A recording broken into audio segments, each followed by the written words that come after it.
Ambition et service. Dans quel projet t'inscris-tu? Dans quelle dynamique t'inscris-tu? Es-tu dans une dynamique d'ambition ou es-tu dans une dynamique de service? Au nom du Père et du Fils et du Saint-Esprit, Amen.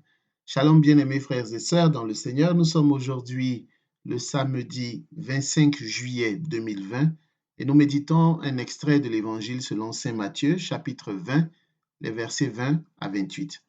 Je suis Edgar Assoy et par mon baptême, j'ai été envoyé proclamer la bonne nouvelle, crier dans le désert, aplanissez les sentiers du Seigneur, rendez droit vos cœurs. À vous grâce et paix de la part de Dieu notre Père et du Seigneur Jésus-Christ. Jacques et Jean, avec Pierre, forment le cercle rapproché des disciples de Jésus.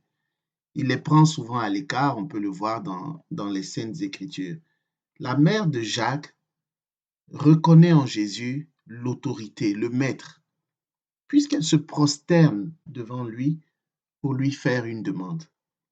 Elle demande à Jésus d'ordonner que dans son royaume, ses deux fils siègent, l'un à sa droite et l'autre à sa gauche. Ces deux places ne sont pas seulement les places d'honneur dans le royaume glorieux du Christ, elles signifient une étroite association à l'autorité de celui qui règne. On pourrait dire en quelque sorte qu'elle souhaite que ses deux fils deviennent, lorsque le royaume sera glorifié, le royaume glorieux sera présent, elle souhaite que ses deux fils à ce moment-là soient les deux vice-présidents du chef de Jésus-Christ de Nazareth. Et à ce titre, j'ai de l'admiration pour la mère de Jacques et Jean.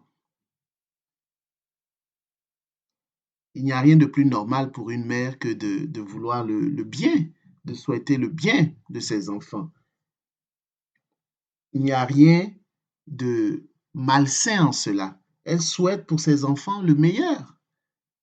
Et à ce titre, elle nous fait penser à Marie, la mère de notre Seigneur, qui, en bonne mère, anticipe les besoins de ses enfants. Elle dira à Jésus aux noces de Cana, ils n'ont plus de vin. Et plus tard, faites tout ce qu'il vous dira. Et c'est là où la mère de Jésus se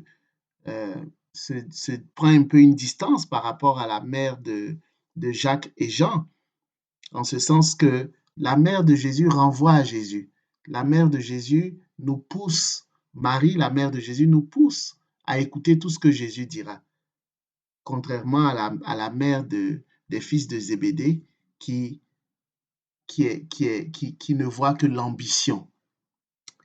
Et je tiens à dire ici que Jésus n'est pas contre l'ambition. Il n'est pas mauvais d'être ambitieux ou d'être ambitieuse dans sa vie.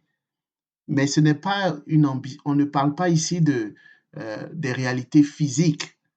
Il ne s'agit pas d'occuper un emploi qui est considéré comme bas par le commun des mortels et par rapport à un emploi où il y a du prestige. Non, ce n'est pas de cela qu'il s'agit. C'est une attitude du cœur. Est-ce que dans ton cœur, ton ambition, c'est d'être le plus grand, le premier, ou c'est de vraiment te mettre au service de tes frères et sœurs et ainsi obtenir à la fin les meilleures places. C'est cela que Jésus nous conseille. C'est cela que Jésus nous pousse à faire, à agir aujourd'hui. Le modèle de pouvoir exercé par les chefs des nations ne devrait pas être le modèle des disciples. Jésus est le modèle par excellence du vrai leader. Le véritable leader, le leadership chrétien s'exerce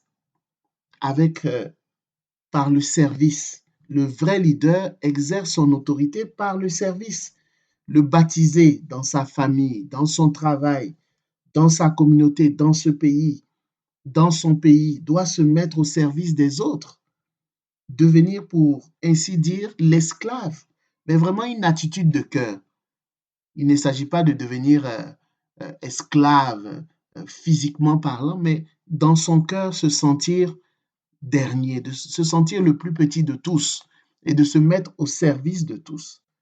Car celui qui s'abaisse sera élevé. Luc 14, 11. Et l'humilité précède la gloire. Proverbe 15, 33. L'enseignement du Seigneur va à contre-courant du système des pensées de ce monde. Mais tant mieux, parce que le chrétien est dans ce monde, mais n'appartient pas à ce monde.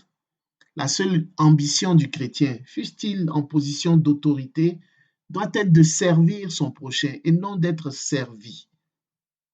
Et l'esclavage que Jésus encourage ici est différent de l'esclavage dans l'Ancien Testament qui était vu comme une malédiction. Mais ici, Jésus nous montre une perspective positive, nouvelle de l'esclavage. Que la paix du Seigneur soit avec toi au nom du Père et du Fils et du Saint-Esprit, ainsi soit-il.